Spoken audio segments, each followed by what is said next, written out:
Hey guys, this is Jacolia of Jacolia Gems. Thank you for once again coming back to view my channel. If you are new here, welcome. If you are returning, hey y'all.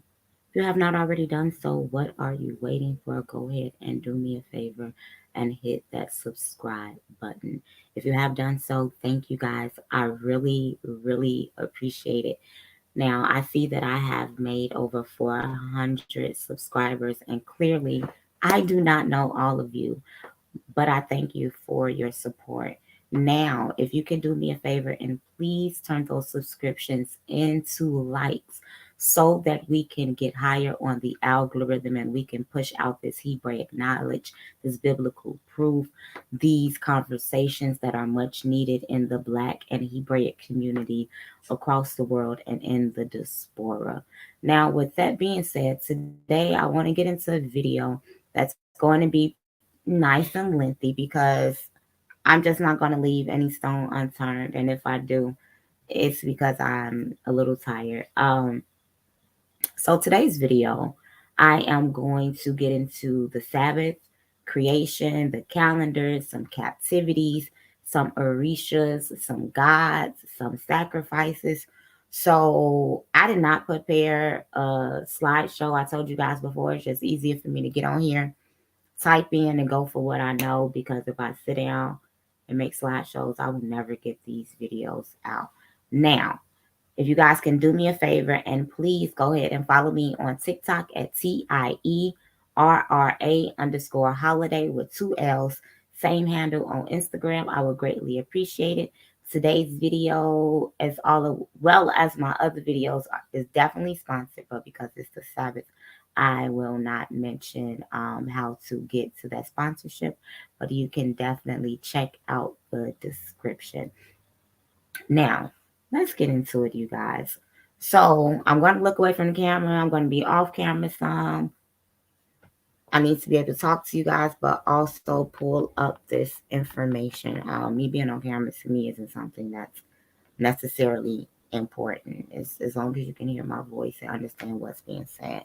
So, just to give some of you some more background, because I've been getting emails. I got reached out to, whether it's in my comments on TikTok, but I received the email from a Pentecostal pastor, and he's not the first to reach out to me. But it humbled me in a way because Pentecostalism, the Apostolic Church, is my background. For those of you who are new here and those of you who have not watched the video learning a little more about me, my father and my late mother were my pastors for over 20 years. And before them, we were all raised, grew up in the same church together, so to speak. Now, I am very thankful because of the type of church that me and my parents came out of. It was called Grace Deliverance Tabernacle on the west side of Chicago. It came out of Bethlehem Healing Temple. And Bethlehem Healing Temple was very well known for healing and deliverance services on the west side of Chicago, where doctors would have notes of miracles that had happened and performed, literal tumors that had been passed away, and on wheelchairs hanging up, and crutches and things like this. See, the thing is, the church that we came up in, they did not believe in having Christmas trees. And we're going to get into that on today. They had a lot of Friday night services when we would fast and pray and lay out. We had sunrise services. We The women did not wear. Now the women were not allowed to wear makeup. The pastor's mother said that as a woman she no longer wore makeup because of the spirit that she felt come up on herself. But the women, very modest. When we would visit certain Pentecostal churches, the women were not allowed to stand in the pulpit. You had to have dolies on your head or some type of head covering. My mother was a woman that was really big on women not wearing pants to church, women not wearing pants in the pulpit. However, she was so gracious that you came to her church dressed a type of way if you were not learned. She took people shopping, gave people clothes, like was very motherly, very nurturing, very much so the lady of her home and of her church. And she believed that as the woman, as the feminine aspect, my father always said that she set the fragrance of the house. Now, is this not identical to the Hebraic custom when the ruach, which would be feminine in the word, in comparison to the spirit of wisdom that was present, began to set the fragrance? You know, when the incense are released and the Most High, Yod He Wabe, is invoked and that fragrance is released. So, as a woman, my mother set the fragrance for her house, and I'm just setting this tone and this tenor to let you guys know that I'm pretty new to the Israelite community. I'm a quick study, a quick learner, but it's because of my Pentecostal background. My father and my mother were thorough teachers, and that's what caused me to be hungry. That's what caused me to be thirsty. They raised me and they always told me and my sisters to study for yourself, to pray and to fast and to hear the Most High for yourself, not to be swayed by any type of doctrine or whatever. And whenever I would come up, realizing doctrines that we've been mistaught or scriptures that we've misapplied, I would go to my pastor and I would let him know, and he would allow me to correct doctrine on Sunday mornings, allow me to teach Bible classes and things of that nature. Um, in my parents' church, Ruach Worldwide Worship Ministries and Alliances, it started off as Faith Deliverance Temple. Um, Very well known around the city of Chicago for being a place that people say is different. I'm not under the belief system that the Most High does not dwell or visit or stop by any churches. Now, I do believe that He is not in buildings made by man's hands, but we have a construction of a temple. So that's another schism. Um, all churches are not created equally. Everybody that's in Sunday worship are not wicked. We have to remember that the stupor for some is literally supernatural, as prophesied in Jeremiah 17:4, and in the book of Joel, it has to be lifted supernaturally. Some people know who they are and still deny, and still you choose to lead people astray. Okay, some of us are ignorant by choice because we do not study and we go by traditionalism. We use church as emotionalism, and I'm thankful that the church that I came from didn't use it for that. My father introduced us to a book by the name of 72 Names of God.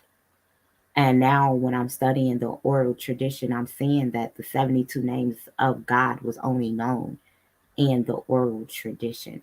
And it's an unlocking and some deep things. If you notice the name of the church, Ruach, that's the Holy Spirit, that's where He resides. The altar calls and things, the miracles that just took place there was different. So I had to let you guys know that before I go in depth with this video, because I'm doing what it is that I was called to do and what I was told to do. And there have been some remarks and some comments made that don't bother me anymore. They used to break my heart. I remember for months I would cry talking to my mother and cry talking to my children, telling them I feel shunned by the same people that I used to pray for and teach for and preach for, the same apostles and bishops who used to quote me and throw me the microphone and create services just for me to come preach and teach. But now, because I have new knowledge that a lot of them prophesied that I would have, I'm being shunned. But I know that it's not me. And excuse my background, you guys. So I'm bridging the gap as I was commanded to. So now what we're about to do is get straight into this. And I'm going to pull up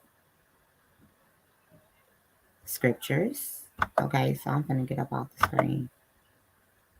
Pull up some scriptures on the Sabbath.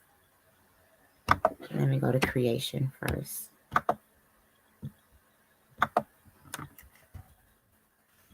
As I told you guys, I'm just going to be typing away, opening tabs, so you guys could just get a little insight into how I move around when I am basically studying.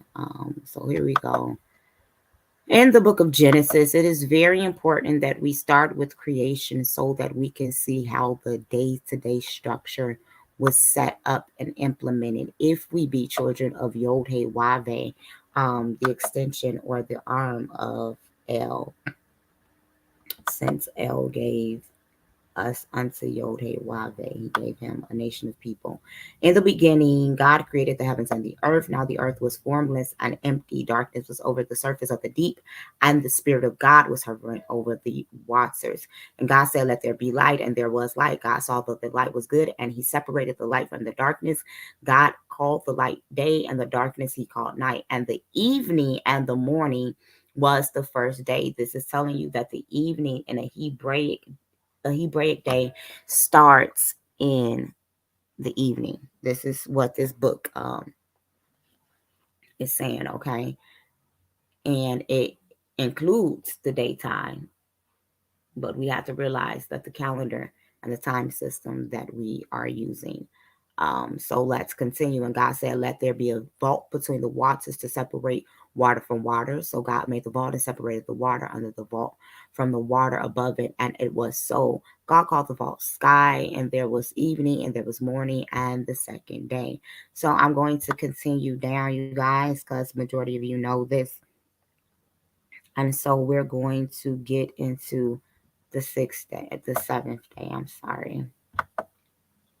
So this is creation.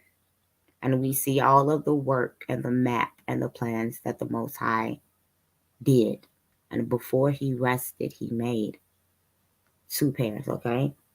Thus the heavens and the earth were completed in all their vast array. By the seventh day, God had finished the work he had been doing. So on the seventh day, he rested from all his work. Then God blessed the seventh day and made it holy, because on it he rested from all the work of creating that he had done. So the Most High etched this day out based off of him resting, and he made it holy. We're going to use the Strong's Concordance, since this is what, a lot of people tend to lean on. From what I know about, from what I hear from biblical Hebrew speakers, they don't like it as much, but the root words, all of that's in there. So we have Quadesh. And y'all, we about to get into some West African, some Egyptian, some gods and goddesses. This about to be one of those, okay? So we have Quadesh, which means sacred or holy. So he made this day sacred. He made it holy. Now let's get into Quadesh. Just some little nuggets that I be running into that I really don't talk to people about much, because I don't really have people talk to about the Bible. So when we look at Katesh or Kadesh, we begin to see that it was a goddess who was incorporated into ancient Egypt religion in the late Bronze Age. Who was there during that time?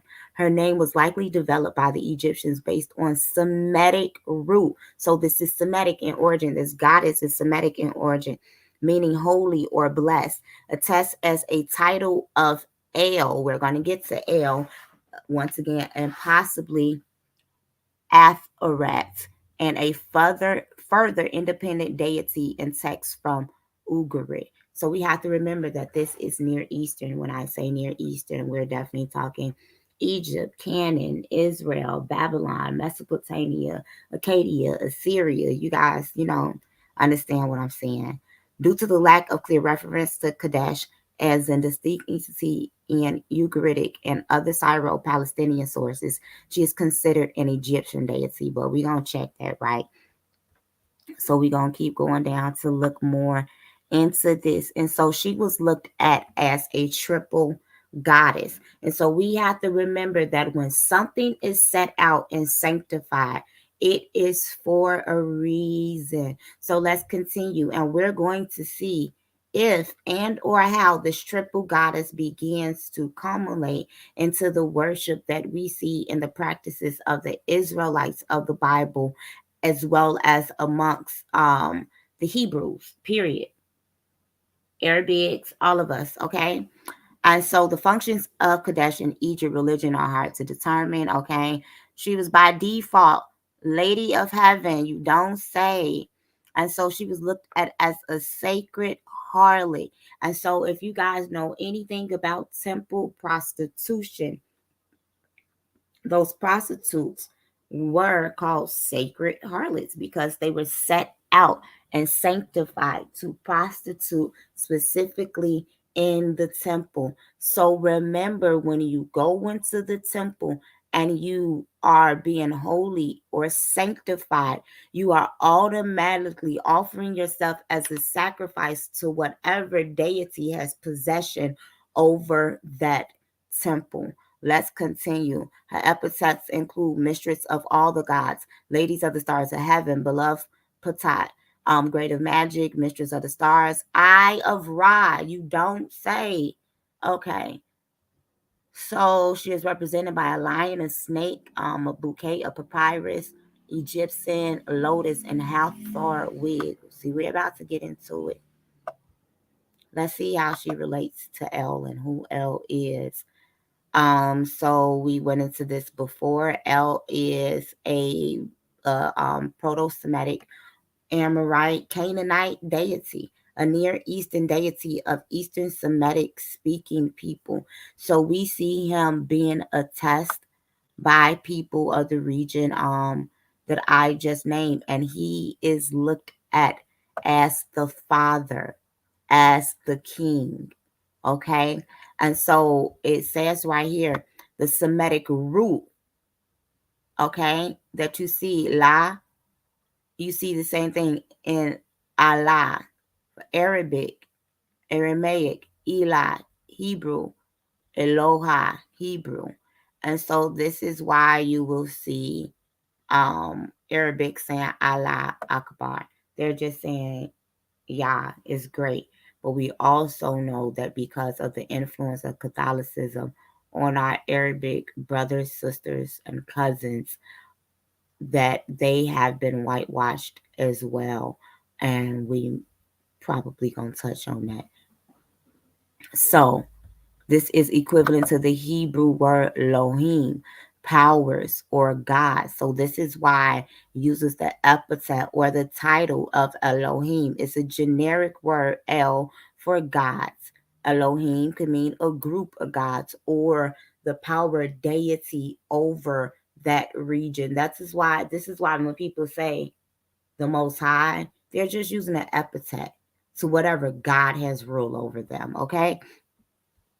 So let's continue into this God, Katesh, only because she's sanctified and she's holy and she's set aside. So we're going to look into how she looks. So you guys see, let me see if I'm gonna make this bigger. So we see that they said that her name led back to Semitic roots, but she was worshipped in Egypt. It is very important to know that Nakada 1, 2, and 3 were greatly influenced by Semites, and this is because Semitic people were in ancient Egypt at that time. It is also because of the fact that we commingled and lived amongst them. But we have to know that shepherd crooks were in relations to the shepherd gods, okay? In relation to shepherds. And Egyptians are not shepherds. So when you see these Egyptian netters with shepherds and with bull horns and things like that, I challenge you to always go back to look at ancient Sumer first. Let's continue. See, they talking about Kadesh amongst the Tamil and the Vedas. I didn't even open this before. So let's get into this. because it is also a known fact, and it's how you know you just a little comfortable in some of your scholarship. The Vanas are amounts of Hindu gods and goddesses for thousands of years. Hindus have been worshiping their gods' mountains, okay? Mostly they're animals, and this is for a reason. It talks about, chronologically speaking, Vahanas first appeared in the Middle East, in Babylonia and Sumerian culture. See, I never even opened this article before, but the fact that I be linking things together, I just felt a little bit comfortable. Okay. We see them in Egypt and in Greece. And why is this? So let's get into it, you guys. A little fun fact, fun fact. When you look into the Picts, the Scots, and the original Britons, these all people were brown skinned people. We have to become aware that the fact that Shemites also populated Eurasia right alongside the Japhets, and Hamites was all up and through there. There have always been a conglomerate of people living amongst each other. We also have to realize that the sons of Noah all worship the same God, and then they begin to get on one sound, one accord, and they had these practices that we see being preserved. The ancient Chaldean practices were end up being preserved through the Druid system, but we're not here for that on today. So when we begin to see the Egyptian influence on ancient Greece, it is because these Phoenician people who came out of Ham were always in Greece. If you look at the etymology of the ancient Greece, you will see that they're black. Let's go there. Since we just gonna learn on our way to learning, that's what I'm here to do today. So we see that you guys see her. So let's change the screen real quick.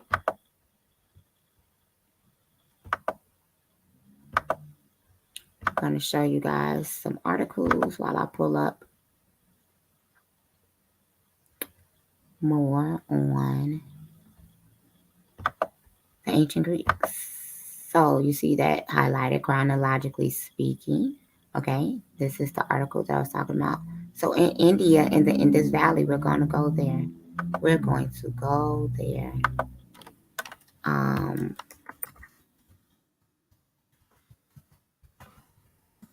So here we go. Ancient Grecian artifacts. Let's go, let's go. So we could begin to see how these people shared thoughts, shared religions, shared customs, and to mingle with each other. So as I continue in this video, we will see that these belief systems is what gave us a lot of our beliefs on today. See y'all, this is really what I like to do. I'm not even gonna hold you. This is what makes me happy. So let's look at here. What's this? Oh, wow. No, you don't say. So, I mean, this is pretty self-explanatory.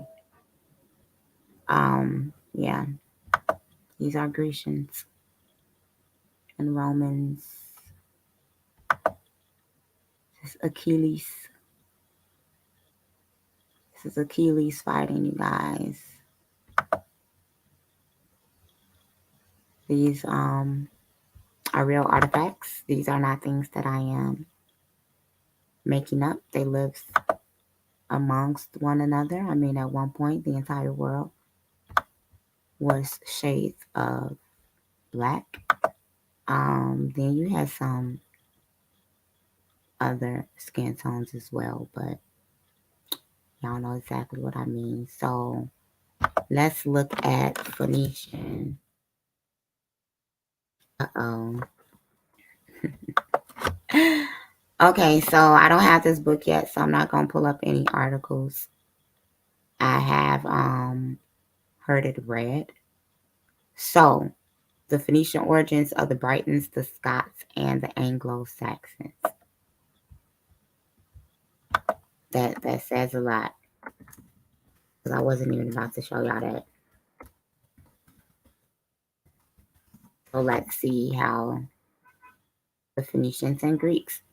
The Phoenicians are significant in the study of Greek pottery because through their maritime trade, they brought Near East and Egyptian goods with their foreign styles of decoration to Greece and the island of the Aegean on their merchant ships. OMG. And this is colorado.edu. So, this was the Orientalizing period. And why is this? Because these are Afro-Asiatic people. Although the Phoenicians came out of Ham and are Hamitic, and they were seafaring people, Tyre and Zidon, they were still considered Afro-Asiatic, just like you see some Cushitic people who populated the Arabian Peninsula, as well as the Sudan, as well as Egypt. They are still considered, some of them are considered Afro-Asiatic. And the fact that the Phoenicians spoke and read Paleo Hebrew. So you guys see the Phoenician and the Greeks. And we are going to see why this is important. So let's continue. We see that the Sabbath was instituted by the Most High during creation, rest. So let's get into some more scriptures. And I'm not going to stay in this scripture long. I just want to begin to bring in the calendar from a Hebraic standpoint, to give you guys some insight as to why the calendar is important and how it was set up, instituted. And I'm not going to go into this like super deep with all of the numbers and the breakdown. So this is Genesis 7th, and it's very important to begin to get some background to know that in Genesis 6, this is when wickedness was in the world. And the book of Enoch, as well as the book of the giants, the epic of Gilgamesh, began to go into this flood story. There are so many flood narratives around the world. I'm gonna pull some up so that you guys can see. So when we begin to realize that according to these near ancient people, and ancient people around, that there is something that was taking place in the spirit realm, where you had these um, fallen ones begin to interbreed and intermingle with the daughters of man, and they began to violate and corrupt the earth. And so this made them ritualistically unclean. And so, you know what I'm going to do? Let's begin to backtrack. Thank you, Holy Spirit. Um, so that we can just prove that some things were set in stone before the laws were ever given. Okay. Just like I did with the Sabbath, I want to do that here as well. Give me 1 minute, you guys. Okay. So we see that Adam and Eve was born, well born. That sounded so see that they were created, okay? Oh, I'm sorry, I'm going backwards. They were created. They were formed. They came together. They had laws that they had to keep. So here we go. We're going to talk about Cain and Abel. Now, it began to describe them, two brothers, okay? And Cain, they had to do what? They had to bring sacrifices. So, sacrifices were always attached to a deity, to a power. And there are specific sacrifices that they required in order to accept them as a form of worship. We see this here. In the course of the time, Cain brought some of the fruits of the soil as an offering to the Lord. And Abel also brought an offering, fat portions from the firstborn of his flock. So you mean the firstborn sacrifice was present, as well as the fruit offering in the book of Genesis before the laws were ever given. So you mean to tell me that rest was there in the beginning, as well as laws of sacrifice that was specific to a deity? Okay. It was important for us to see that. Definitely needed to see that. So when we began to look at these flood myths, let me pull this up. So in this time, the Bible, the books that were taken out, some extra biblical texts, and some other stories that were began to be taken about this defilement that was taking place. And so the earth had become ritualistically unclean. So it needed to be sanctified. So flood myths are common, extending back to the Bronze Age. This is biblical times, all the way to Neolithic prehistory. And it's usually sent by a deity or deities to destroy a civilization as an act of divine retribution.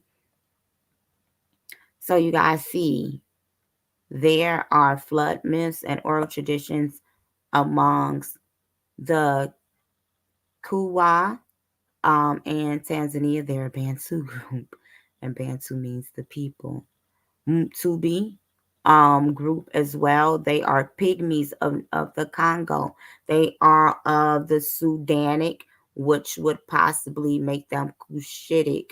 Although you had some Hebrews in the Sudan as well, which is why they have Bantu markers.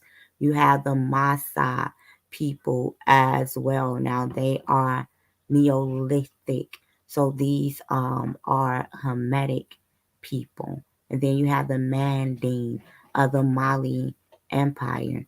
And the Mali Empire is very important in conjunction with Hebraic culture for many reasons. And you have the Yoruba people, whom not only have an Israelite component amongst them, they have a tradition of saying that they are Benai Ephraim, meaning the sons of Ephraim, but they also have a Canaanite component amongst them as well. And so we have flood story, Chickasaw flood story. Now, what if I told you that the Chickasaw were really Edomites? Yeah, let's do this real quick. Just because I want you guys to see a few things. Just to see a few things. So, Oklahoma.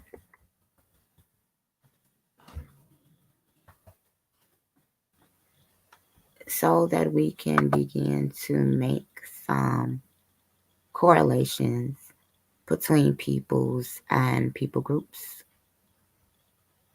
in the diaspora. So we know the civilized five contained, and I may miss some because I wasn't even thinking about this, the Cherokee, the Creek, the Choctaw, who else? I think the Samoans. But it was civilized five. I'm gonna link it down below, right? And based upon my studies as well as some studies of some others, these five specifically are Edomites.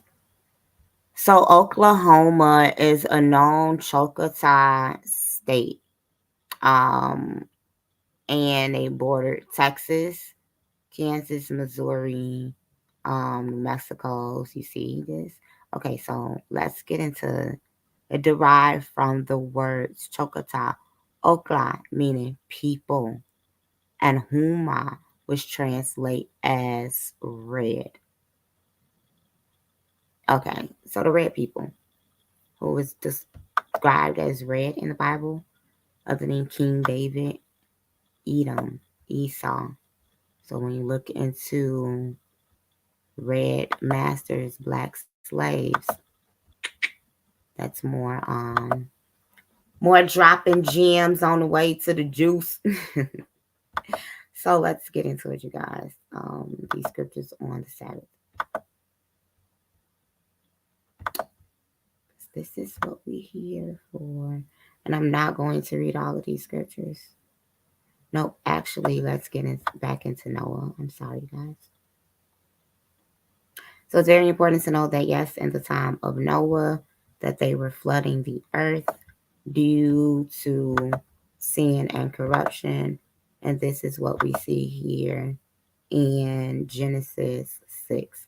So we will begin to understand why the flood was necessary so that the earth could become ritualistic clean once again. So let me see. I'm going to break this down a little bit. So we see that now it's important to know the months. And as we go through this, I'm going to go into some of the months. And so this took place when Noah was 600 years old. Okay. And so in the 600th year of Noah's life, on the 17th day of the second month. So now we have to see what the second month is, because this is important. And so this is where the skipping around can come in at. Because until we know our calendar, the names of the months, what holy days and feast days are connected to those months, we will not know what we are celebrating and or why. And these are just facts. So the second month, I'm going to pull this like this and just keep this here.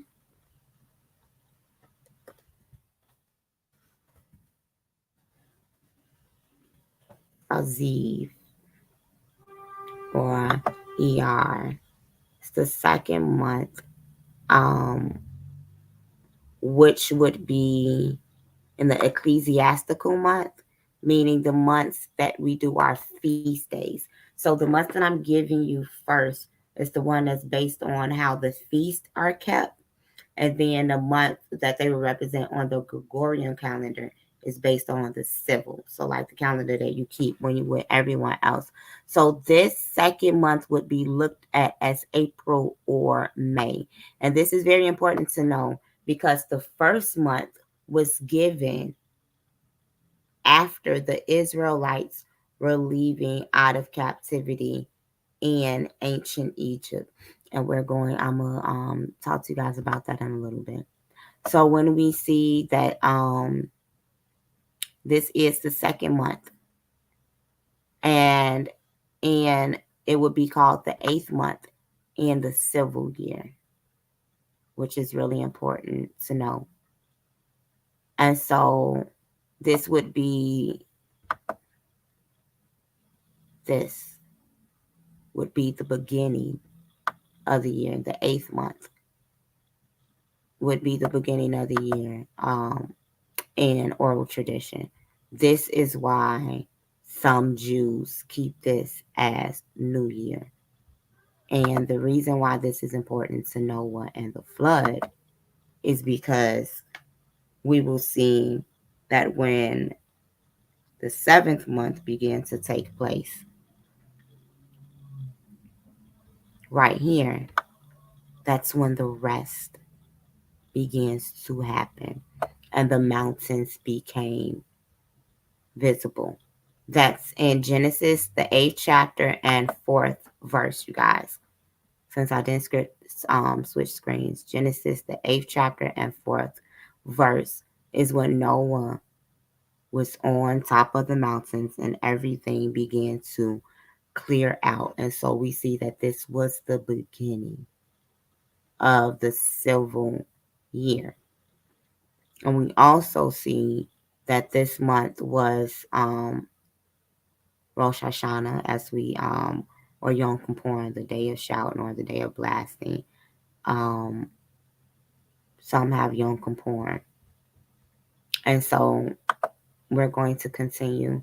Now I'm going to just pull up the scriptures on the Sabbath, and I'm not going to read all these scriptures on the Sabbath because you guys know for a fact that there are many, many, many scriptures on the Sabbath, and not one scripture telling us to go to church on no Sunday. And we're just going to have to stop playing. Exodus 16 and 23. Well, the whole book of Exodus 16. Exodus 20. Okay, it's telling you 6 days shall you gather, but on the 7th day it shall be a rest. It's not that what the Most High did. See, the Lord have given you the Sabbath. Therefore, he giveth you on the 6th day the bread of 2 days. So this is when you're supposed to cook, gather, work twice as much. I will work the works of him who has sent me while it is day. For the night cometh when no man can work. Because at nighttime, after that, you're done gathering. There's no more light outside. And then for the resting period or the Shabbaton, from that 12 to 3, when the sun is at its highest, it's too hot to work. You're resting, okay? Remember the Sabbath day to keep it holy. But the 7th day is the Sabbath of the Lord thy God. Thou shalt not do any work, thou nor thy son, nor thy daughter, thy maidservant, nor thy cattle, nor thy stranger that is within thy gates. Your animal's not supposed to do nothing. Excuse me, your maids. For in 6 days, see, it took us back to creation. The Lord made the heaven and the earth and the sea and all them that is in, and rested the 7th day, where the Lord has blessed the Sabbath and hallowed it. This is the Most High's doing. It's all up and through scriptures, you guys. And so let's, since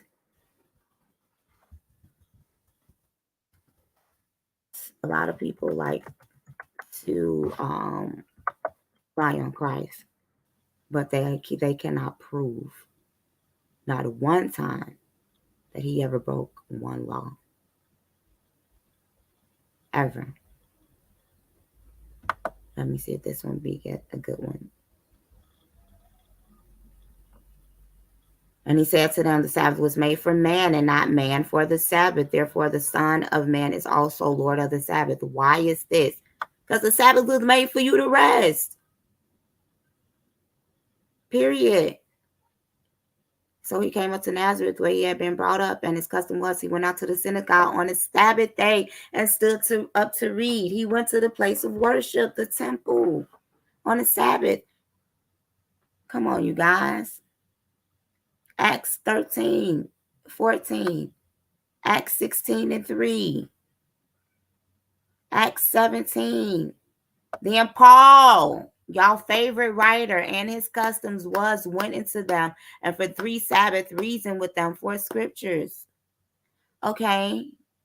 And then they like, oh my goodness, he was gathering food on the Sabbath, because it is not wicked to do good on the Sabbath. Have you not read what David was when he was hungry, he and those who were with him, how he entered the house of God and ate the showbread, which was not lawful for them to eat? See, David was able to do this because he was baptized. He was indoctrinated under the Melchizedekian priesthood. So not only was he king, but he was priest as well.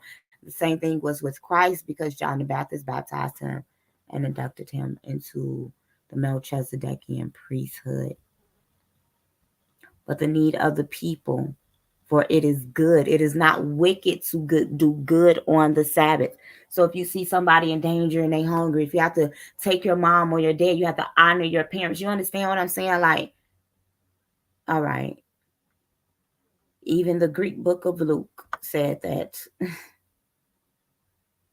Ezekiel. Okay. Ezekiel 20 and 18. And this is when captivity was taking place. But I said to their children in the wilderness, do not walk on the statutes of your fathers, nor absorb their judgments, nor devour yourselves with their idols. I am Yod-Heh-Wah-Veh, your Elohim. Walk in my statutes, keep my commandments, and do them. Hallow my Sabbaths, and they will be a sign between me, okay, and you, that you may know that I am the Lord your God. Notwithstanding, the children rebelled against me. They did not walk in my statutes and were not careful to observe my judgment, which if a man does, he shall live by them. But they profaned my Sabbaths. And then I said, I will pour out my fury on them and fulfill my anger against them in the wilderness. Wait a minute. Let's type in some more stuff. So we're gonna let the Bible talk for us. So that we can see exactly what's going on. Uh-oh. I'm not gonna go there just yet. So these are the scriptures on profaning the Sabbath. And you see, 7-day Adventist church, they keep it. So, Sabbath desecration is the failure to observe the biblical Sabbath and is considered a sin and a breach of a holy day in relation to either the Jewish Shabbat, Friday sunset to Saturday nightfall, the Sabbath in 7-day churches. And then you see this? Or the Lord's Day, Sunday, which is recognized as the Christian Sabbath in first-day Sabbatarian denominations. So we're going to hold on to that, put it in your back pocket. According to Mosaic law, to desecrate Shabbat intentionally despite warning is a capital offense. So when somebody be warning you and telling you, don't desecrate the Sabbath, keep the Sabbath, keep the Sabbath, keep the Sabbath, they are literally trying to keep you from death. Literally. Hold on, let's go here. And yes, we're going to go here so that we can see. The man with the inkhorn.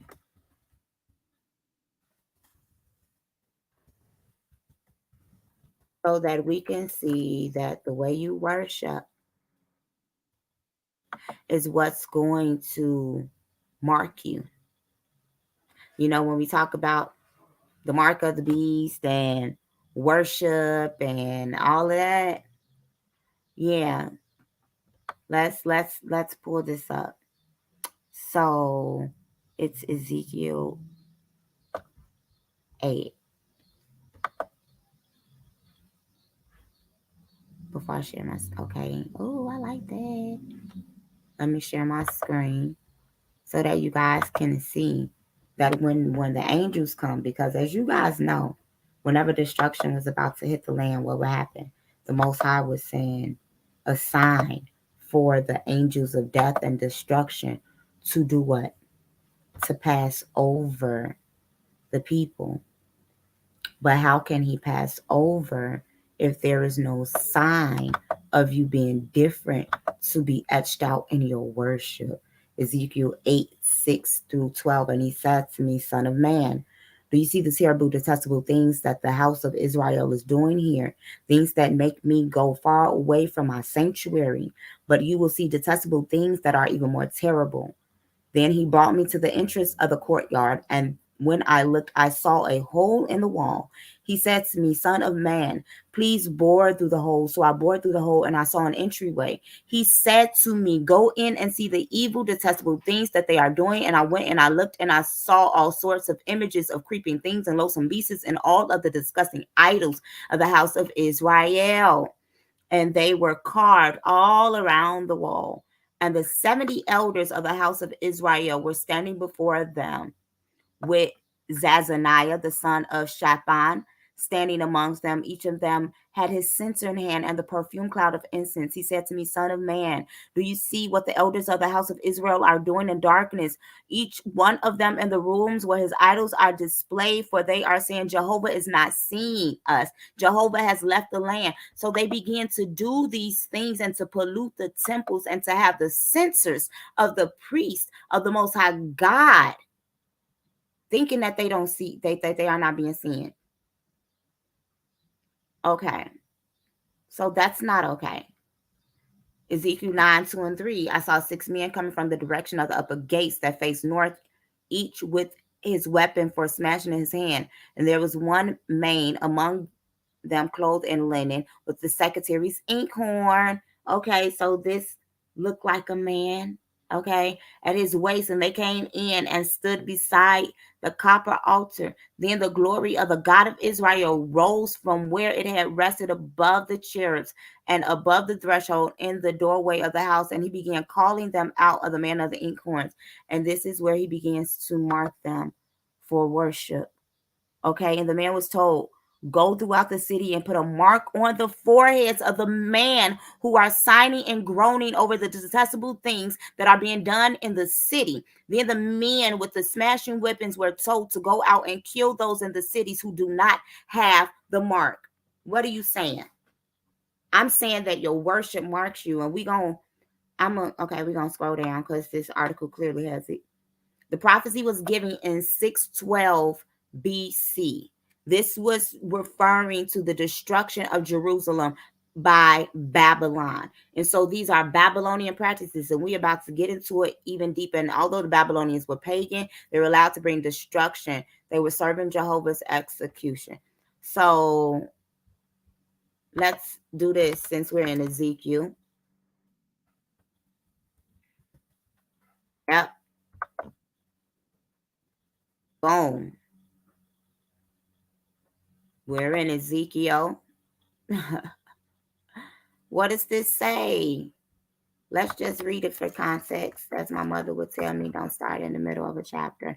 And it came to pass in the 6th year, in the 6th month, in the 5th day of the month, as I sat in mine house, and the elders of Judah sat before me, that the hand of the Lord God fell up on me. There, the extension, hey, that's the 5th 5 fingers, okay? Then I began, and lo, a likeness of the appearance of fire, from the appearance of his loins, even down fire. Okay, so so he's telling you that the hand of the Most High was up on him. Because I don't want to read all of this, and you guys is here, and I want to keep. And so here he go. He told him to dig a hole in the wall. This is right where we was at, right? The creeping thing. And we begin to see in the chapter. This is why I wanted to go here, because it did not pull all the way up. Then he said unto me, Son of man, hast thou seen what the ancients of the house of Israel doing in the dark? Every man in his chambers of his imageries, for they said, the Lord seeth us not, the Lord hath forsaken the earth. And he said unto me, Turn ye yet again, and thou shalt see greater abominations that they do. Then he brought me to the door of the gate of the Lord's house, which was towards the month, and behold, there sat women weeping for Tammuz. So we already established. Now let's go establish this just a little more, okay? So that we can say that we did it. So that nothing can be unturned. Let's do this. And all of these images, all of these dates will be left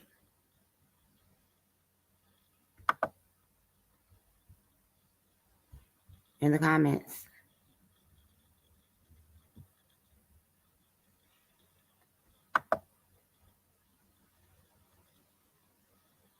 So you guys can't see that one. It's not close enough.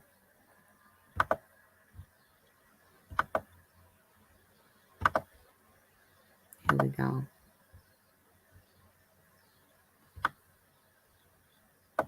So we see the first month now.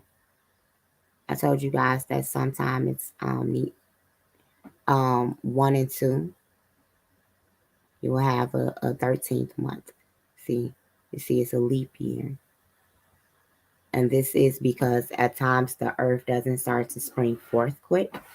And so if we just count 12 months, then the earth will still, the calendar will be off in comparison to what the earth is doing, because all of the feast days line up based off of agriculture. biblical feast days.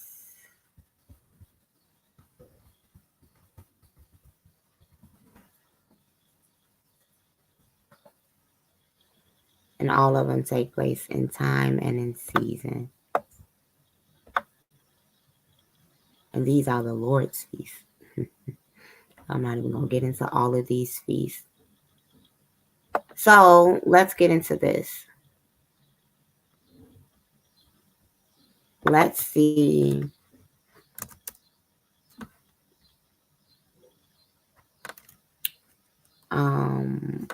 What's Tammuz? These people were weeping for. That's what I want to know. And the fact that we were given in the Hebrew calendar, our month was changed to Tammuz, and this is clearly because of Assyrian and Babylonian influence. So if we look at Tammuz, as usual, it's going to go back to Mesopotamia, a deity by the name of Dumuzdi. And so there's an alternative clearly in Tammuz. He's an ancient Mesopotamian god associated with shepherds, who is first and primary consort of the goddess Inanna. Now remember, you guys, I talked to you guys briefly in a short video about the mother goddess Inanna. And Inanna, or Nani, you see her being worshipped as Aphrodite in Greece. And Aphrodite, as we know, is the Roman goddess equivalent as Venus. And what do we learn? We learned that under Grecian captivity, which is the Hellenistic captivity, this is the side that began to give us changes in our Bible in the New Testament, as well as we see the Latin Vulgate begins to put the word Lucifer into our book. Okay, so when we even look at the mother goddess worshipped by the Igbos, Ani, then we will begin to see similar roots. And so Ishtar is also known as the Queen of Heaven. Did not we say that about Quadesh? And so do you not see the same horn symbols that you see here with the Queen of Heaven? Do you not see her standing on a lion just like you saw Kadesh? Because she is set aside, she is holy. Do you not begin to see the same rosette symbol, which some would say is a sun? Do we not see that all things lead back to ancient Sumer, to Babylon? So Dumas was talked about in the Sumerian kings list, and he was someone that was worshipped, talked about in Gilgamesh. I already told you guys the Epic of Gilgamesh is something that would be very good to read in comparison to biblical texts. So the cult of Ishtar and Tammuz, because they were worshipped together, Inanna and Tammuz, you see this, they were married, gods of shepherds and fertility.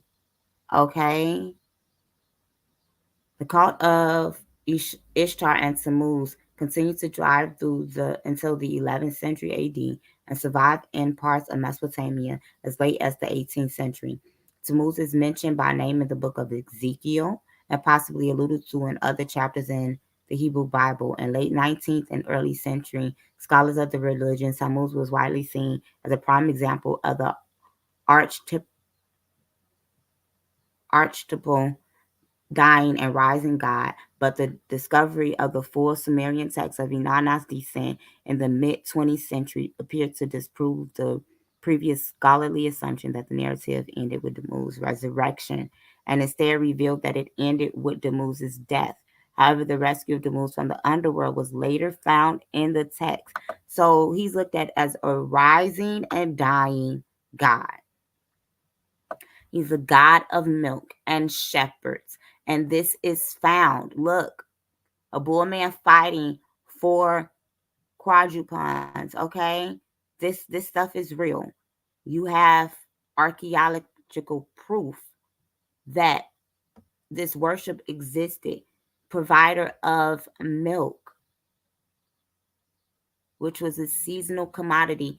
In biblical times, when it talks about there being milk and honey in the land, this is signs that there is sustenance in the land, that there is good and plenty, meaning that there's curds, there's enough fat to be able to sustain, because it was known that there would be famines throughout the land through the Mid East.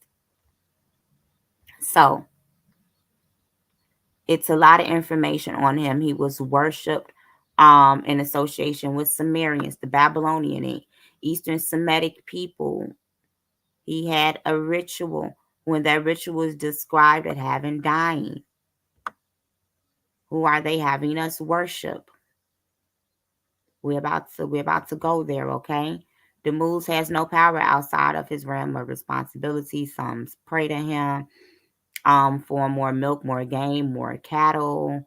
Um, he had the power to go into the underworld. And the cult of Tammuz was practically associated with women who were responsible for mourning his death. That's what the Israelite women began to do when they began to weep for Tammuz, okay? And this was in alignment with the Greek custom in association with Adania and the consort of Aphrodite. So he would have been worshipped by the Grecians as well, in honor of Odinus. Come on, you guys. Come on, you guys. The Queen of Heaven. And we're about to go here.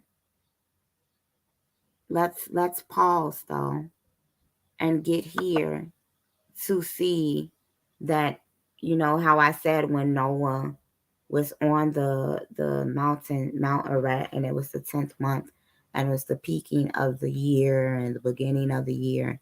But what do we use today? When do we celebrate our new year? And when we are celebrating this new year, who is it going to? Janus, okay? The god of beginnings, gates, transitions, the duality, doorways, passages, frames, and endings. He is usually depicted as having two faces. The month of January is used for Janus. So you see, this is a Greek god. He is called the Father at the limits of the earth and the extremes of heaven. This is deep stuff, you guys. This is really deep stuff. He is the door. That's what he said. That's what he said. And so by some, because he's two-faced, he can be looked at as Apollo and Diana. And we're going to see how our patriarchs felt about the worship of Apollo and Diana. And so we see this while the fundamental natures of him is debated. He is associated with the light, with the sun, the moon, time, movement. The year is doors, gateways. So when you are at church on Sundays, January 1st, you are praying and worshiping the God of Janus and asking him to bless your doors, your gateways, your comings and your goings, your beginnings and your endings. Ooh, Father, forgive us, for we know not what we do. He's the God of change. This is some stuff. This is really some stuff. Okay. So he has a temple, cults. So we get the idea. And we even see the paganism in here. The two-faced. Geminus is the first epithet. And so the two-faced, the two sides. Let's look into um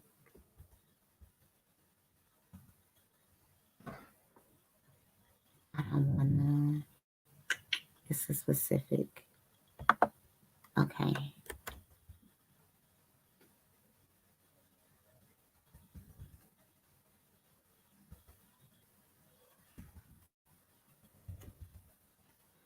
there are certain things that we are not supposed to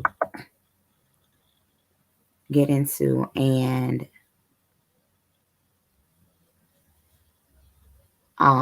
Gemini, a lot of these words lead into one another, and I'll do a video on it so you guys can see how to link this up. But Jinns and genies,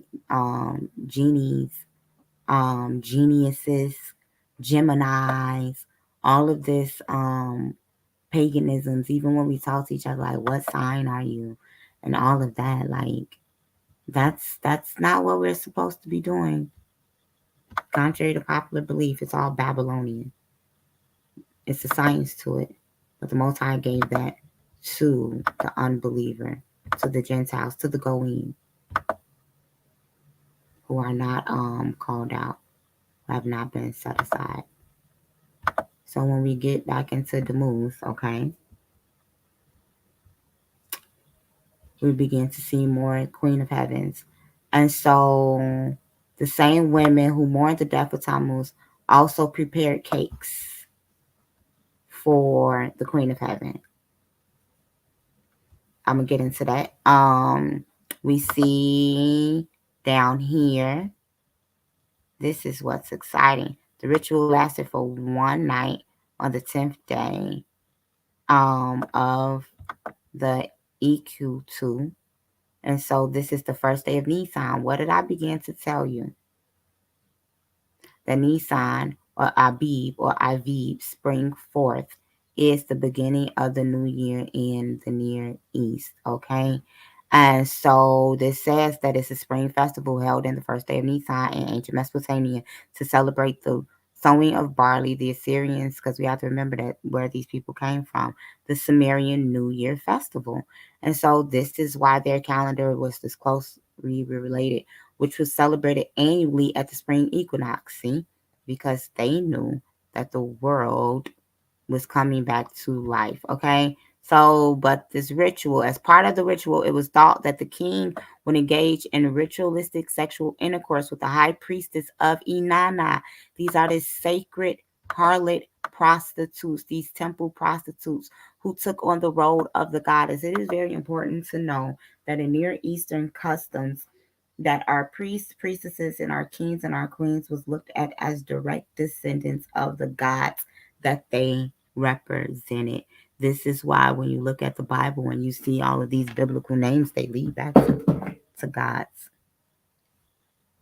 Okay, so marriage to Inanna, because this is going to be important for you guys to remember.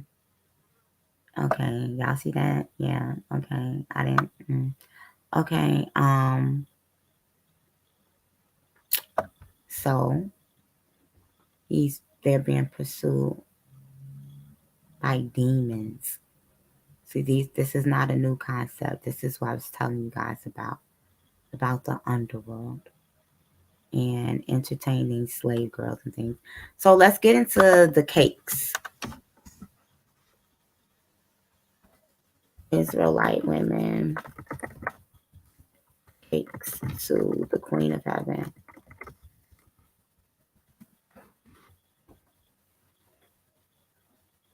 Because it's very important to know that the Israelites began to worship the mother goddess alongside El. Okay, the Igbos did this with Naani, as I said. You see this with the Orishas and things like that. I'm gonna hold off on stuff like that. So it is very important to know that Ashtar, or the goddess of the Queen of Heaven, whose worship Jeremiah so vehemently opposed. He was against this. He was called the weeping prophet for a reason. This was going into Babylonian captivity. Like, he was saying all of this stuff like, y'all are crazy, y'all mad wilding. Y'all know the Most High brought our ancestors up out of this.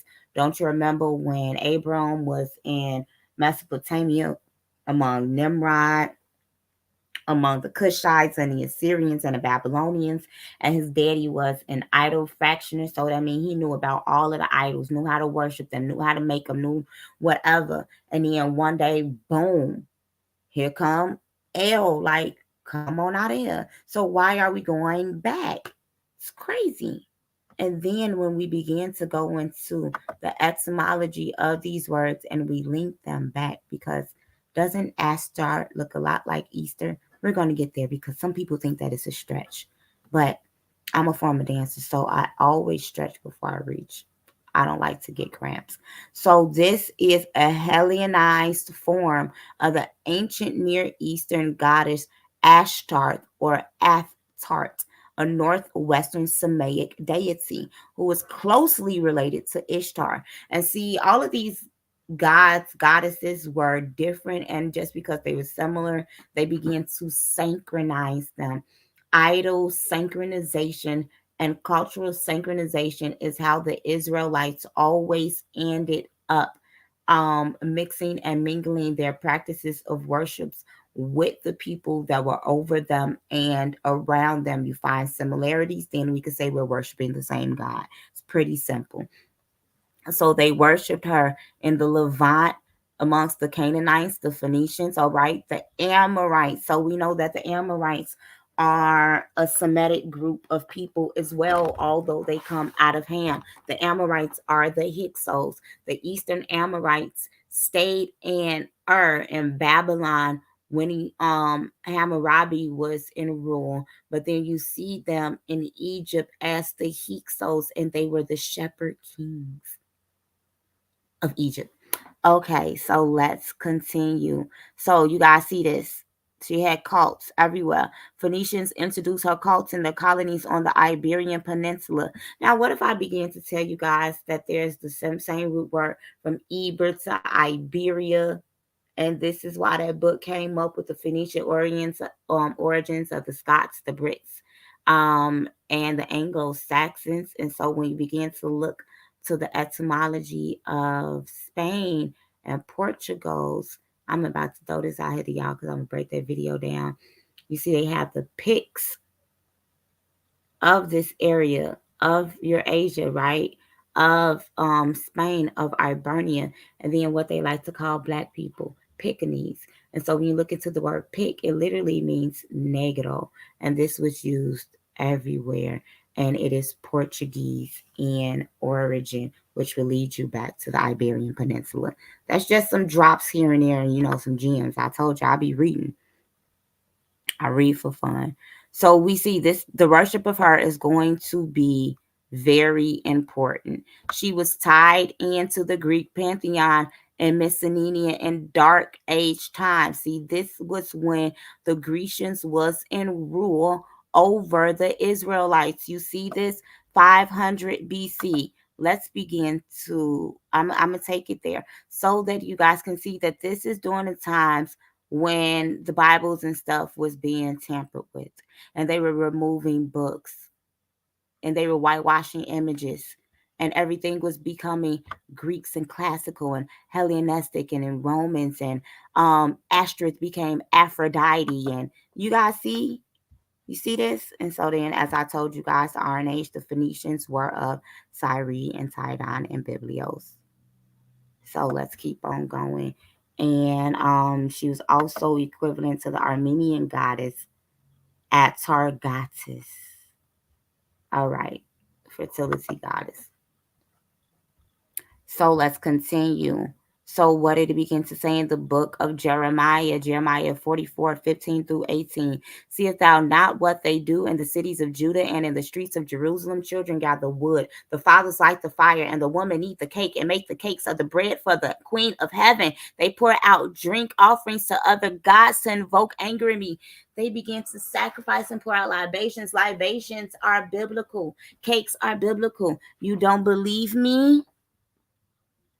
Look at every time we begin to bless the land or etch it out, we set up a rock and pull out a libation, whether it's wine or oil.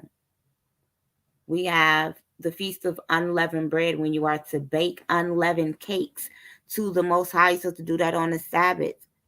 But we're going to see why they're baking these cakes and they point out libations. We're going to get there, you guys. So it is proof that she was worshipped by the Israelites, which this is biblically proven that the Israelites existed. You guys see all the historical things that I've brought up, right? So there was a temple of Yahweh in Egypt at the time. I told you guys that this was the Bronze Age when the Israelites were in Elephanton. Okay? But guess what? This is why I brought up the Quadesh Goddess so that you guys can see. She was worshipped alongside Yahweh in conjunction with Anath. See? Everything's starting to make sense, huh? Look at that.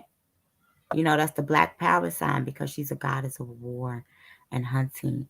And we've been taught that she's an Egyptian goddess. But no, she too reaches back to Ugarit.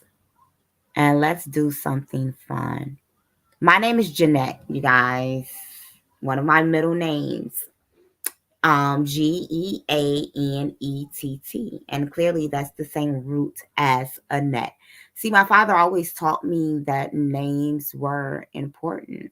And so when we begin to link and begin to see, breaking down the etymology of my name, it leads us back to Egypt, to ancient Sumer. See, there was a reference to her, and she is a fertility goddess.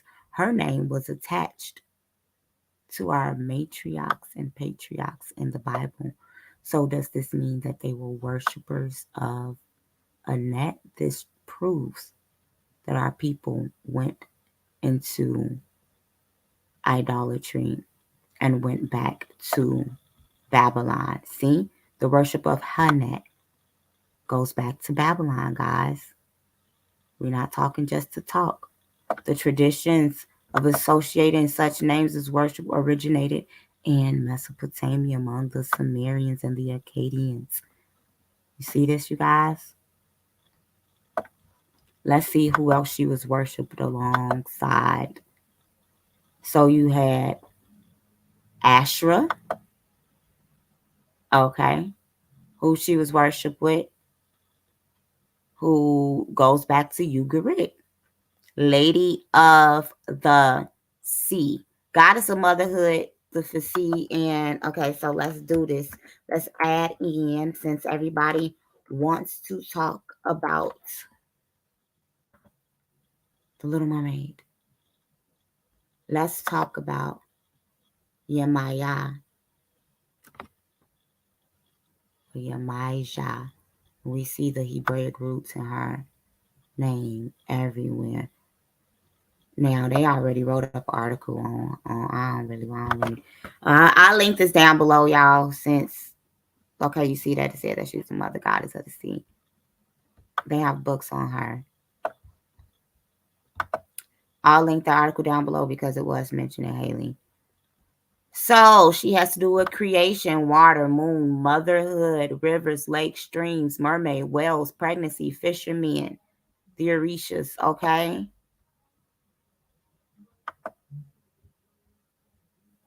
We see that they compare her to the Virgin Mary. What do they call the Virgin Mary? Positive, they call her the Queen of Heaven. And so she is said to be motherly, strong, protective, and to care deeply for her children, comforting them and cleansing them from sorrow. Okay, she's depicted as a mermaid associated with the moon. Did we not see the moon disc on the head of these fertility deities? Okay, and she is associated, especially pregnant women. She is venerated. So her name, Mother Oma, means mother in Hebrew. Asia, fish. Okay, this stuff goes deep. So you guys know another Hebraic marker among us Israelites, us Hebraic people. What we have to realize is that when our grandmothers and people in our family say that they dreamt of fish, the book of Ezekiel in the 20th chapter begins to go into the Ten Commandments that talks about visiting the iniquities of our forefathers on the third and fourth generation of them that haste them and keep their commandments. As I go further into this, you will begin to see that through our actions and through our course of worships and the different participations that we take, we've sacrificed ourselves and our seeds on altars. We also have to remember that before we ever got here, whether we come from the continent of Africa or we are original to this land, that our ancestors and forefathers have delved into paganism. And that's why these practices are attached to us. And so it is under the belief system that if a woman struggles with fertility, divorce, or something of that nature, it's because she was sacrificed to a fertility goddess and that altar has not been fed. It goes deep. Excuse me, guys.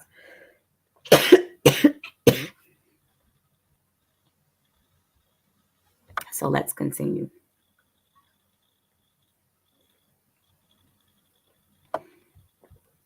So this is what makes me excited. So the Ugaritic sources before 1200 BC always accredited Arthret with the full title of Rabit Arat Yam. Okay, and it's titled Rabat or Rabatu or Rabbit. It means great lady. So what do we do? And this is what it's leading to. I hope y'all getting what I'm finna lead to, because I'm about to, okay? And so she is also called Elet. We're gonna go there. The feminine form of El compared to Alat. Thank you. And since we're talking about Hebrews, I went here before, but it's very important to know that pre-Islamic Arabic goddess, they had the three goddess pantheon as well, which is alluded to in the book. Let me see. Three goddesses.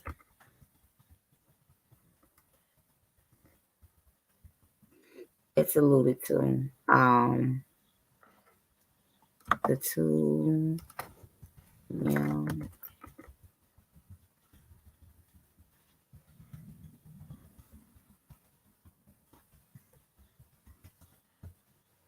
So we're going to go here just to look. Well, I'll tell you guys what I'm talking about. Zechariah 5 and 9.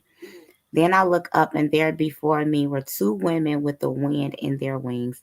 They had wings like those of a stork, and they lifted up the basket between heaven and earth. Um, at verse 8, it talks about, and this is wickedness, and he shoved her down in a basket. And so they shoved down a woman that was called this is wickedness into a basket. And then two women with the stork wings, which are unclean, flew up and got her and took that basket to Babylon, to mystery Babylon. Okay. And so she was worshipped by the Nabateans. Now the Nabateans come out of Hagar. These are Arabites, come from the son Nabu. And they had a worship of a god named Nabu as well. And so it is very important to know that the Islam is also given to the Arabs by the Catholic Church. And we'll make that connection one day in the video. Let you guys see. And I'll link the video down below of the Igbo worship of the Mother Goddess. And so this is very important so you guys get to see. Okay, now let's get into what the Bible says about the worship of Diana.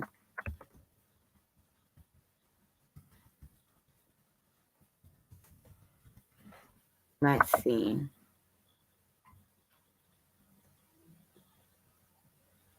Uh-oh.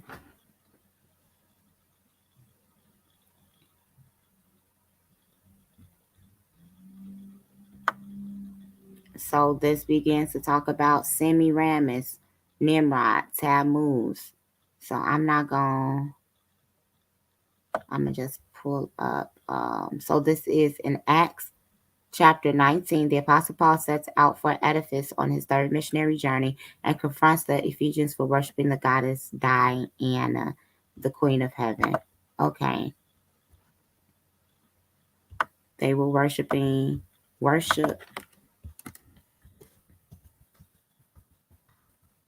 of the Ephesians. Let's go. So the Latin name Diana was adopted by Old Latin and the Vulgate as the equivalent of the Greek Artemis. Artemis of Ephesus had or was given certain Greek traits, characters of Artemis of the mainland. Okay, she was the great mother of the goddess Asia Minor. So we see she was worshipped and she had a temple in the Mediterranean. And she had excuse me, cults, right? So give me a second, you guys.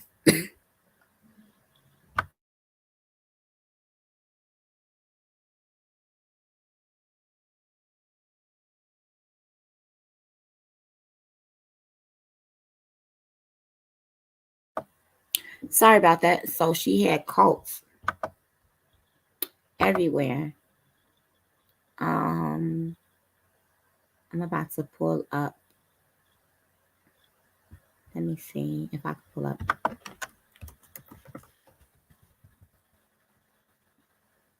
this video. If I could find it.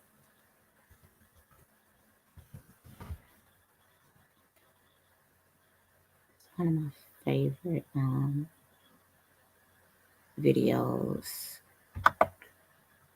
If I can't find it, then I'm getting this.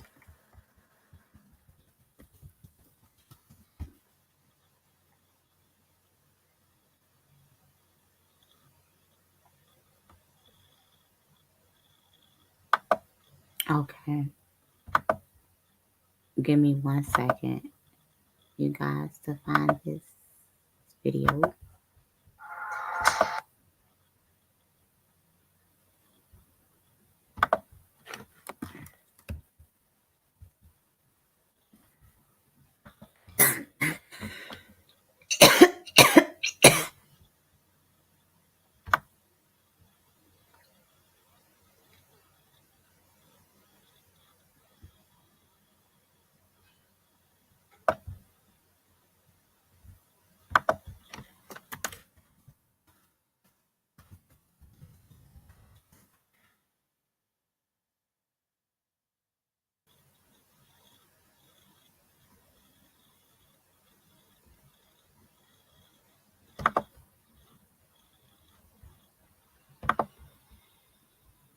So I'm going to just link it down below. I think they took it off the internet.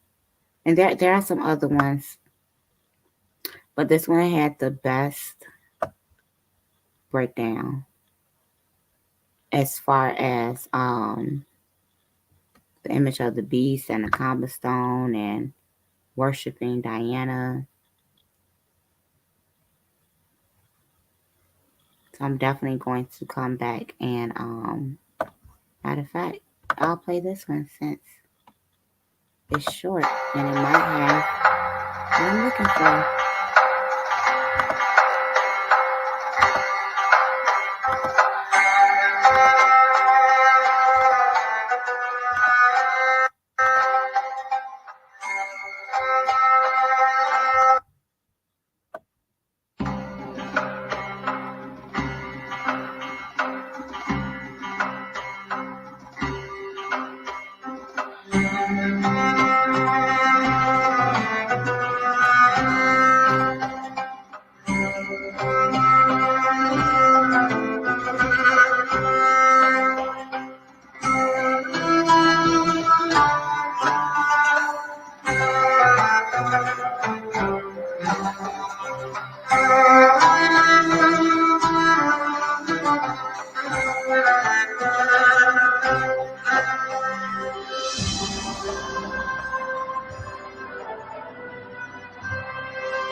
Okay, so you guys get the picture.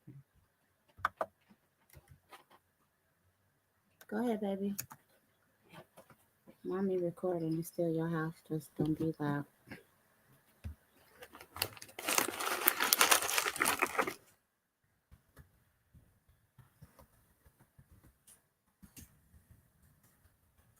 Like, noise, okay.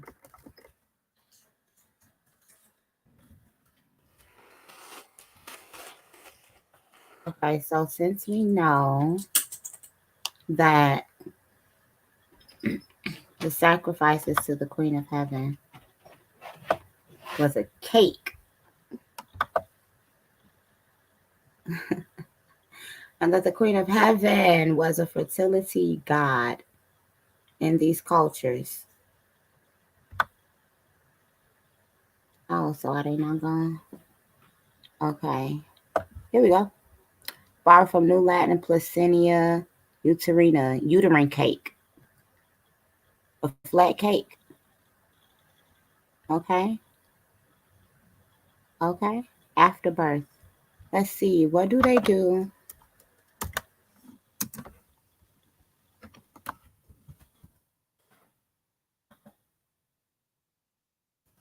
What do they do now? Oh, okay. Women eat their placentas, eating your placentas after giving birth.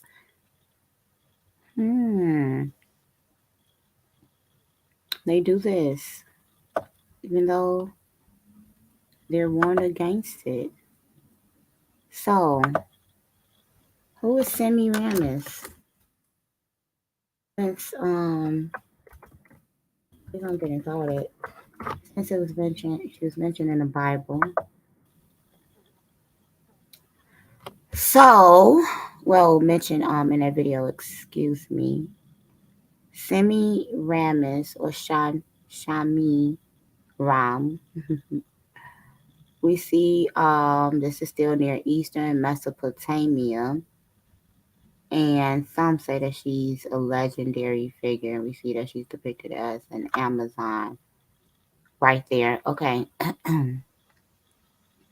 So Semiramis, legends describing Semiramis have recorded by approximately 80 ancient writers. Okay. She's associated with Ishtar and Asherah. That's what we need to know. This leads you back to Mesopotamia. So we got that. We don't have to go all into it. Over 80 people named her. And we see who she was linked up to. So let's continue later. Tradition Semiramis was viewed positively before the rise of Christianity. During the Middle Ages, she became associated with promiscuity and lust. So they saying in the Dark Ages, this is when the worship against her began. to change? Is this because this is when the Islams and the Israelites began to rule Spain and Europe and they began to take back over their own worship? Hmm. I wonder. Okay, so let's get into the. Okay, so let's look at Semiramis.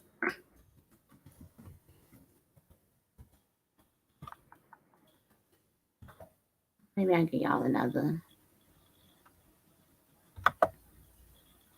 The Vedics were mentioned, and it's very important, and the Indians were mentioned. It's very important to remember that in the Indus Valley, you had Shemites, you had Hamites. Before we deal with the subject of Semiramis in India, we need to be familiar with the religion that she established in Babylon.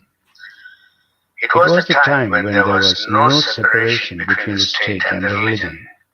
She was into building great structures, boundaries, and irrigational projects. And she needed money.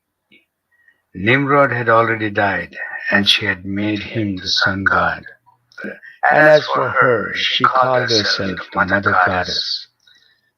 In her temples, there were temple prostitutes who represented the goddess. Men who visited them were asked to pay a shekel for each visit. This generated the much needed money for her projects. Then she set out to build the Tower of Babel. According to historian Herodotus, it was a 7-storied structure built for the worship of fallen angels Marduk, his son Nebu, and Nimrod. God didn't like what was happening there. He confused the language of the people and scattered them.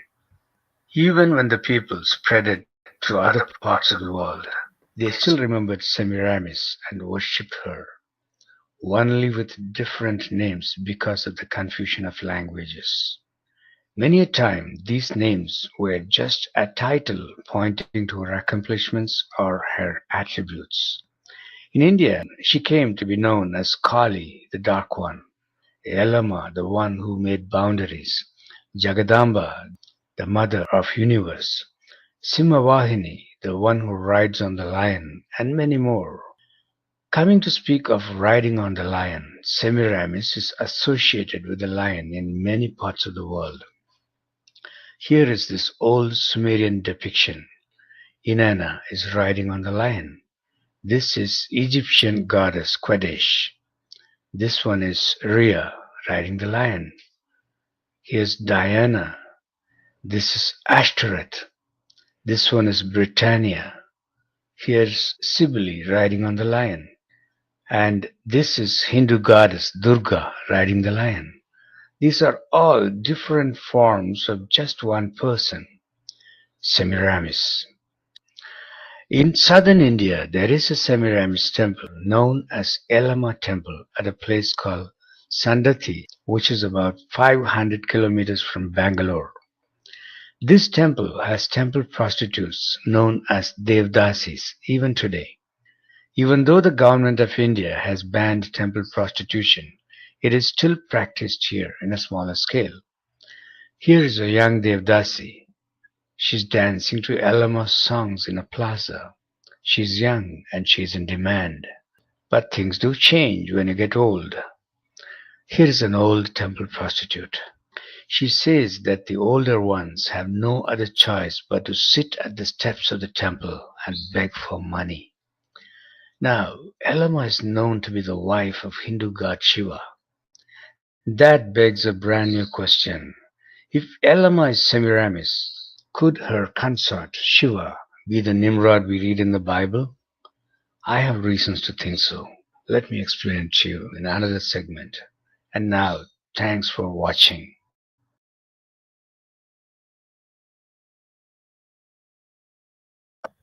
So let me go back and show you guys one visual in here. This is Britannia. So we see, now obviously he pointed out the lion. This is You see Ashtoreth. the owls? This one is Britannia. Not the Here's owls, right? Cybele riding on the. Okay. So I'm going to link down some more information. So it's very important to know who Tammuz is and the correlation of Semiramis. And I believe we made the point on there. So let's get into it.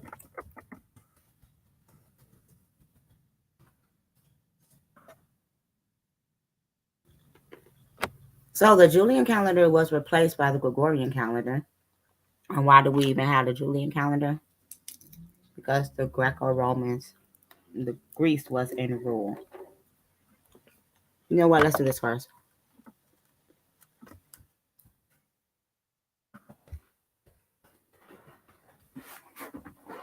So you guys can understand the captivities.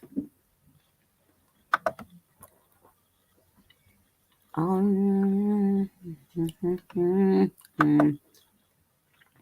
that gonna make it big? I don't know, y'all. I'm a little special. Okay, so anyway, you can't see this, but I'm link it below because I don't want to click on it and open up another tab. So the golden head was Nebuchadnezzar, that was Babylon, who was in rule between 605 to 562 BC. The silver body was after Nebuchadnezzar, which was no Nabonidus of Babylon from 556 to 539. And then you had your brown race. This was the Persian Empire from 539 to 330 BC. Then you had your iron legs, which was Alexander the Great. Okay, this was 330 to 323 BC. Then you had it broken into pieces. But see, it's so many things left out of these charts that I'm gonna have to do my own. Because when you begin to look at the legs of the statue, well, let's even look at the so you had Babylon, then you had Medo-Persian, then you had Greece, then you had Rome. When you began to look at the legs of the empire, this is Rome. And this is why the calendar changed. So there are two legs of the Roman Empire. One is the Eastern Stream, which held more so to the strict adherences of the Old Testament. And this is because although both streams are highly influenced by Islam, you'll see that the Eastern world is always more strict. You see the Western world is more so under Catholicism, although they all have been co-opted. And so this is under the Byzantine Empire, and this was done in the Middle Ages. Its capital was Constantinople. And it's very important to know that this is part of the captivities. And you're going to see Constantinople name coming up a lot. And so when the pastor say you have Eastern stream of succession, look at this. This is what it's mean. You go back to the Eastern Orthodox Christianity. And they had long taken our people off of these councils to begin to establish what it is that we believe on today. The Byzantine Empire became known as the Roman Empire. Constantinople. Then you have also the Western Romans. So there were some Berbics and some Germanic tribes, and this is when you get into the Gauls and the Vandals, and it's other tribes that began to take over the Israelites as well. This video just isn't about those in depth, okay? So then you also have the Roman Empire. And then in 1923, what began to happen? Ottoman Empire. See, and this is one thing that the people keep out when they talk about biblical history. They forget to talk about the Ottoman and the fact that in 1923 that the Ottomans stayed over in the Middle East. So eventually you're going to see a war between Sunni Islam and Shia Islam. One headed by the Western stream and the other one headed by the Eastern stream. And it's going to get very interesting. Very interesting. So Turkey also formally accepted the loss of Cyprus, which had been leased to British. And see, this was taking place. The Ottoman it remained in Ottoman territory until World War One. Oh, these world wars. There's a lot behind these world wars, but let's get back into the calendar. So, why did the calendar change?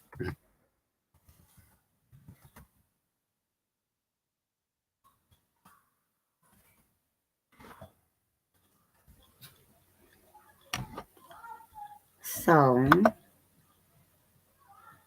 suppose they had too many leap years, even though Sumerian and biblical always had 13 months, right? But they came in to change times and seasons and to set it up on the sun. So, this was changed in 45 BC. And it drifted away from the astronomical events like the vernal equinox and the winter solstice. Like they stopped adhering to the earth to get their dates, times, and seasons. There are so many different calendars. So the Gregorian calendar, I'm gonna just link this down below, okay?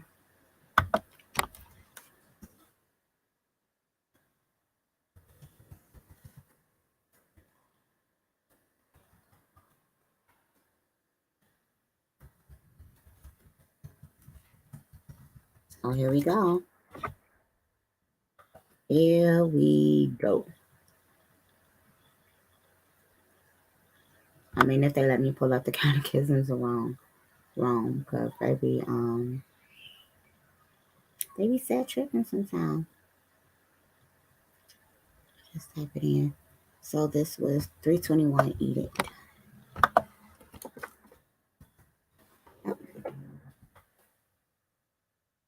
Uh-oh. Here we go. So a common day of rest. So we already know. And so this is what who was called Judaizers. Judaizers were a fraction of Jewish Christians, and by that they mean Israelites and non-Israelites who were still adhering to the Levitical laws. And under this, you would begin to have your Pharisees, your Sadducees, your Zealots. You know, you had your different branches. And so during this time, it was always easier for the outsiders to convert those who were still caught up in paganism, those who were afraid to die, um, into whatever religion and culture was going on at that time. Some of them also became conversos, which we see in the Dark Ages, or Moranos, Huguenots. You also see this with the Arabs. They do this too when they would still be practicing their beliefs, but then they'll take on the beliefs. Like when you look into West Africa, you got a lot of people who go to church on Sunday and worship white Jesus, and then they go and talk to the high priests and high priestesses. You see this over in Haiti and the Dominican and Puerto Rico. You know, you have all of these people who will take on the belief system of another and still hold on to their practices. This wasn't just in veneration of the Orishas, but it was also in correlation to hiding the practices of the Most High. So we see that the 2nd century, this is when they took the books out the Bible. This go deep, okay? And this is why they did it.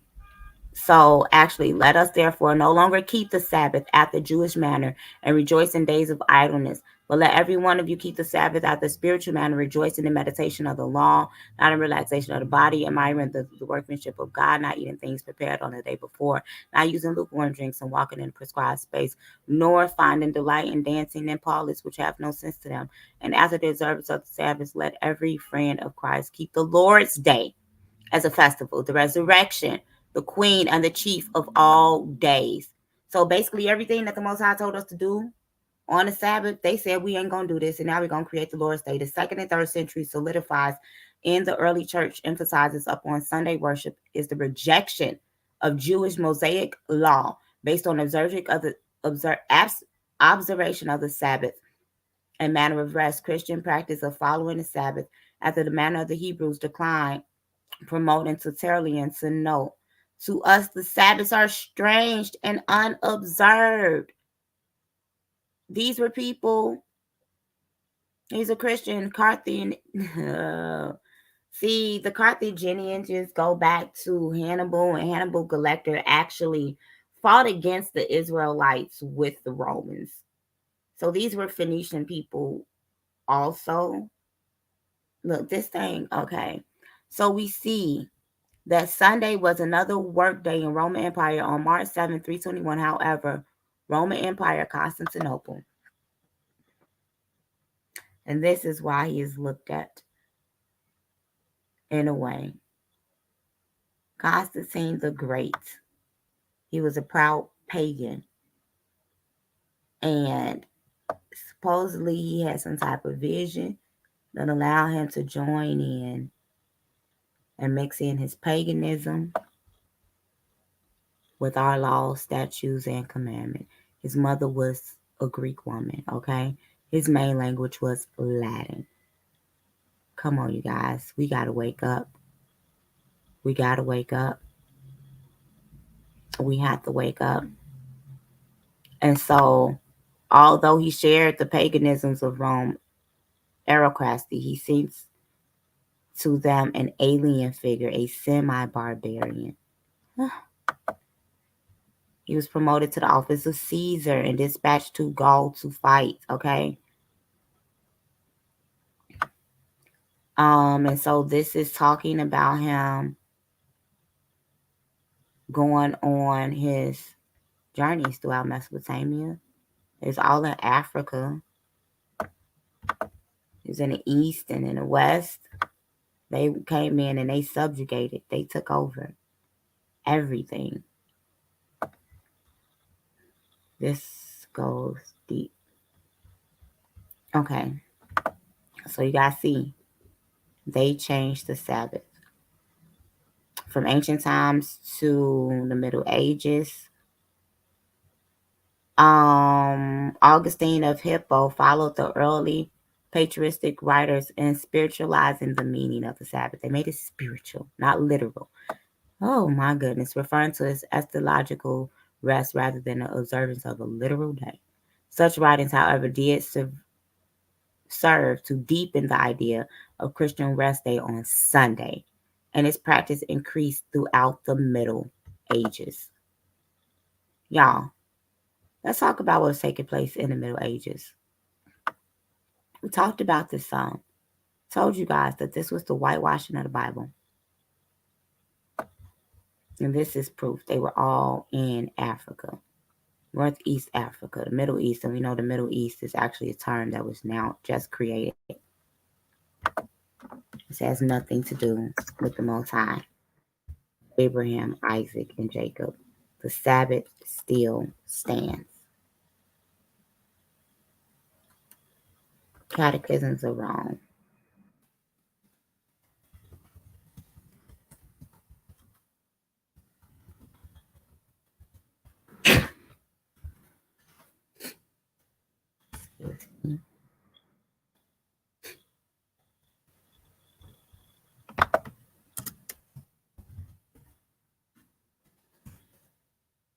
This took place. See, they even changed the Passover. And this is the Nicene Council.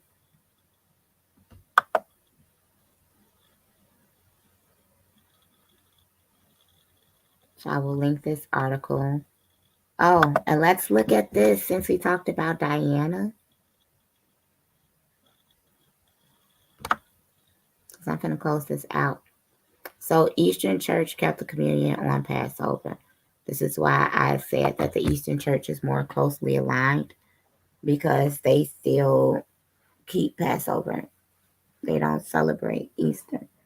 It's because they know that the 40 days of Lent goes back to weeping for the moons, Tammuz. They recognize the Babylonian practices. Some of them, okay. The Western Church keeps its own Resurrection Day. No one told us to observe the resurrection. This is celebrating Tammuz. And so Polycarp, this was when the Passover first came out with a controversy, okay? I'm going to link all of this before I close out. Let's get into names of gods for the month.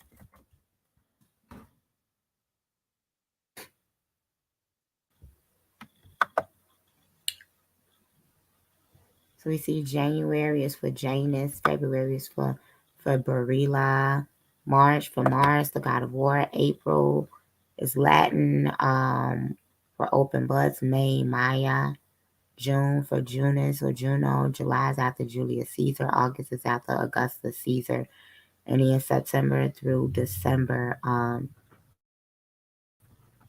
based on numbers. So the worship on Sunday, the worship of these things, as always, leads us back to worship of the sun, moon, and the stars. But since you guys like worshiping Diana, let me tell you where you get her from. Because Diana is a combination of this Orisha right here. And this is where you get your wonderful Wonder Woman and Storm. Oya. She's an Orisha. And she's venerated. And she's worshipped. She's given offerings, sacrifices. She has a day. She is similar to the Haitian Iwa, Maman Bridget, okay? And we see Mother of Nine, the Divine Nine. And this is what I'll be telling y'all. Everything you do. You see, we were talking about the Greeks and the Phoenicians. Excuse me, y'all. I got to tie my scarf up. The Greeks and the Phoenicians, right? And their correlation and connection to one another. And we all know that the Divine Nine is something that I'm not going to delve into in this video. That it has connection to these secret societies, right? And what is this? This is just worship and the veneration that leads us back to ancient Sumer, ancient Babylon. And she's of Europe, which is Benai Ephraim. And her consecrated day is Thursday. Her colors are red, purple, rainbow. Buffalo is her animal. And so you guys should be familiar with this from the scenes in Black Panther and even from the worship that you see over in India and Asia. It's a lot. It's a lot. Now, with that being said, it's a lot more that I could go into in this video, but this is long enough. This is 2 hours. And I have thoroughly proven that the Sabbath still stands, that this is Babylonian and practices, that we are getting further away from the Most High God of Abraham, Isaac, and Jacob by making excuses for why we do what we do. Now, do me a favor, you guys. Donate to the platform. Like this video, comment, subscribe to my YouTube page. And above all, please share this video with someone so that we can wake up one person at a time. This is Jacolia of Jacolia Jinns signing off.